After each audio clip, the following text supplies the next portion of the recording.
Welcome to the 7th session of the online Permagarden Foundations course, Developing and Maintaining a Permagarden. Step 2.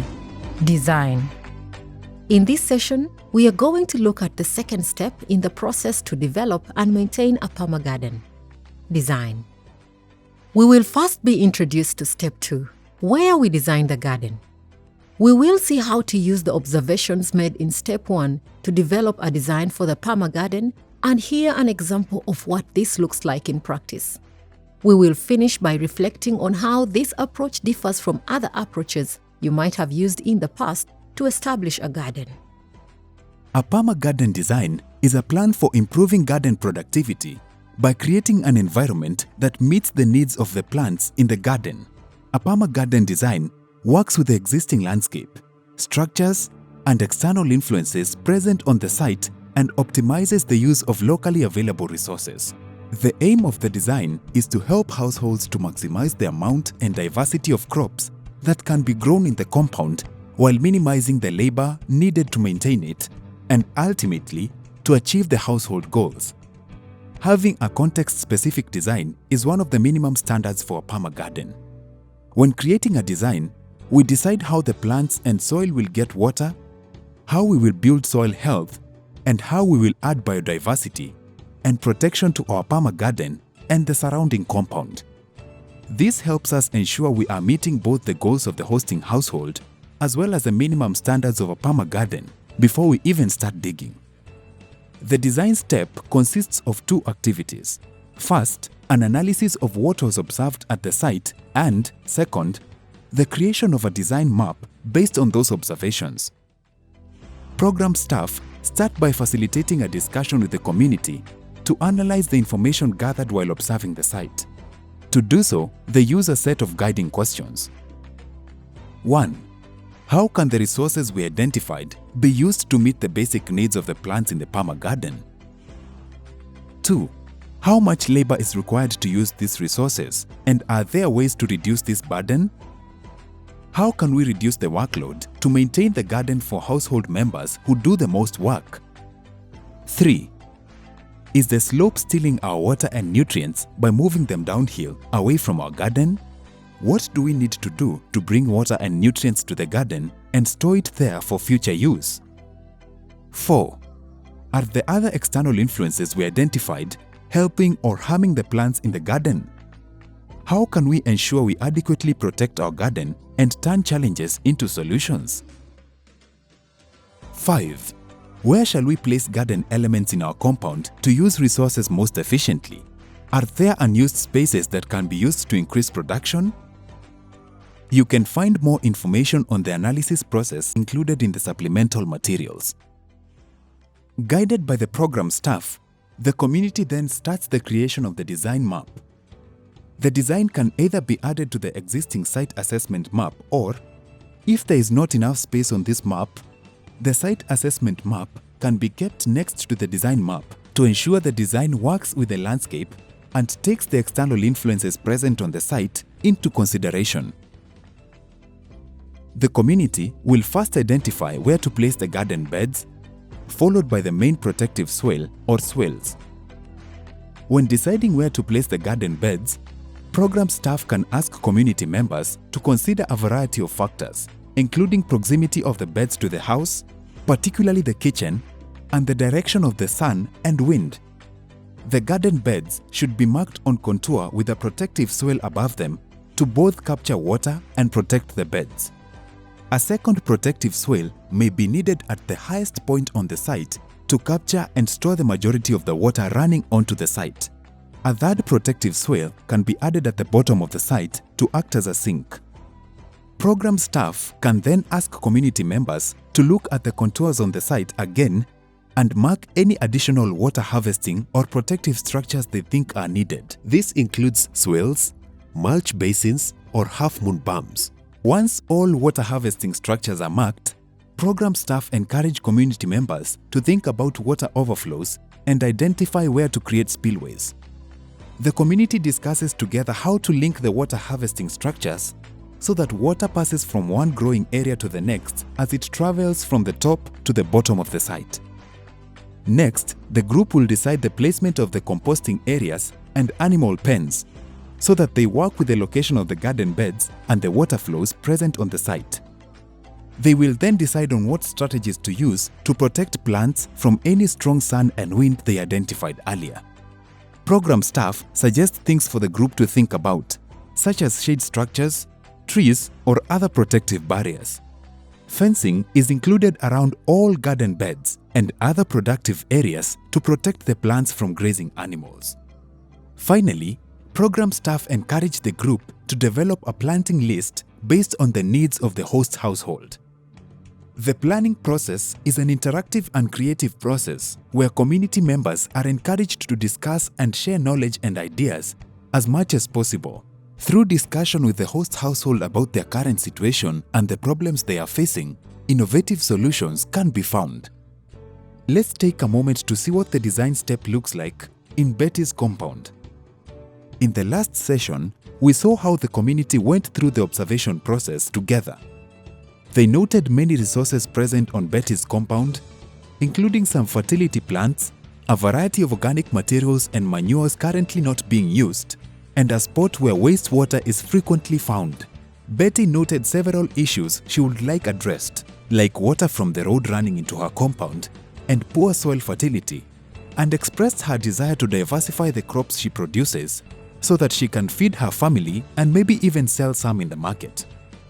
We now continue the training with the second step of the process to develop and maintain a permagarden: design. The group sits in front of the map they produced during the site assessment. We ask them the guiding questions to help them analyze the information they have gathered, again making sure that all community members are participating in the discussion. As they discuss, some community members get up to look at the compound again. Others drew their ideas in the soil to further explain their thoughts to the rest of the group. After our discussion, we walked together to look at the contour lines they scratched in the soil during the site assessment to decide a good place for the garden beds. After some discussion, the community decides that the best place for the permagarden beds will be on the eastern side of the house below the chicken and goat pen, where they can capture water and nutrients coming down the slope and be shaded from the afternoon sun. The spot is also conveniently located near the house and cooking area. We turn our attention to the contour lines in the soil again and discuss with the community the best place for a swale that can capture water for the garden beds and protect them from flooding. The community identifies a contour above the beds and marks a swale there on their map. They note that because the swale is down the hill from the animal pens, it will also capture any nutrients that are running off from the pen. Betty then raises the issue of the water coming into her compound from the main road and reminds the group of her concern that the water is washing away seeds in her garden. After some discussion, the group decides to add another swale at the very top of the compound to slow, sink, and spread as much of this water as possible and ensure it is not damaging the gardens. They take extra care identifying where there needs to be a spillway to make sure any overflow can be managed. We also remind the group that the permagarden beds themselves should be on contour, which will help harvest rainwater and protect from flooding. We then ask the group what strategies can capture water from the trees Betty wants to protect. They discuss and decide to add some half-moon berms around these trees. They also map out how the water will flow from the main swale to these half-moon berms. Someone remarks that the half-moon berms will have their own overflow during a heavy rainstorm. So the group maps out a spillway from one half berm to the next and then into the protective swale above the garden beds. They then mark out a spot next to the dishwash stand for another mulch basin and growing area. Having marked out the water harvesting structures, we ask the group to decide where they will put their compost piles or pits and any additional animal pens. Betty does not want any additional animals at the moment, but she does decide to put a compost pile on the side of her garden where she can easily carry any kitchen waste she has and the clippings she plans on taking from the leguminous trees on her compound. We then ask the group how they will protect whatever is planted in the garden beds and the mulch basin. Betty says free-roaming goats often enter her compound and her chickens like to eat young plants. so the group decides to add a fence around the garden beds and mulch basin.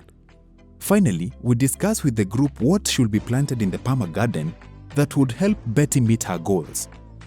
We ask questions like, what crops could Betty grow that can be harvested in the lean or dry season? What crops can be processed and dried? What would grow well in the mulch basin that Betty can either eat or sell? We also encourage the group to think of plants that can do well on the berms of the water harvesting structures or along the fence lines to make use of these spaces, particularly perennial plants that can provide more stability to Betty's food production. After some discussion, the group comes up with a list of plants to plant in the garden beds, such as kale and carrots.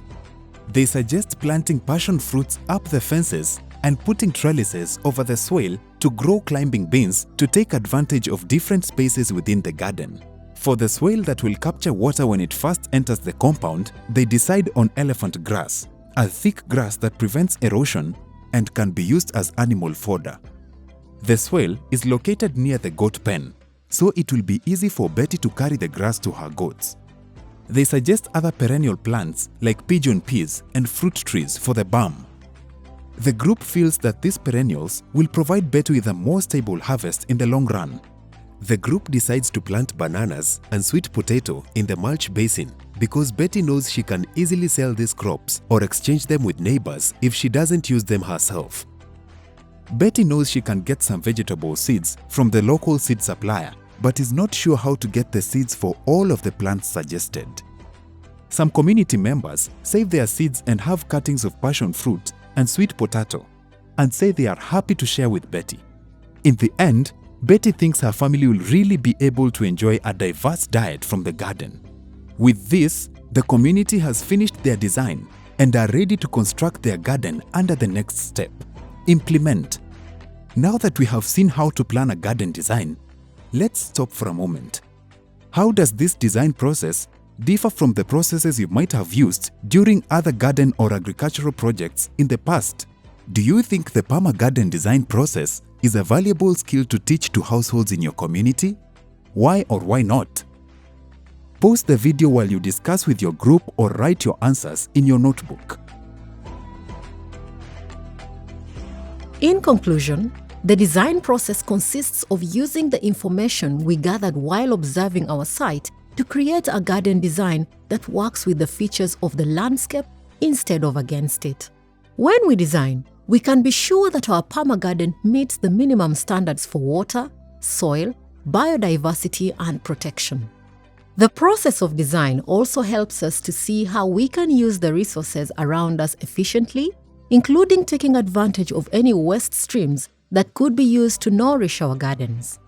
And finally, we design so that our gardens meet the needs of the household who will take care of the garden now and in the future.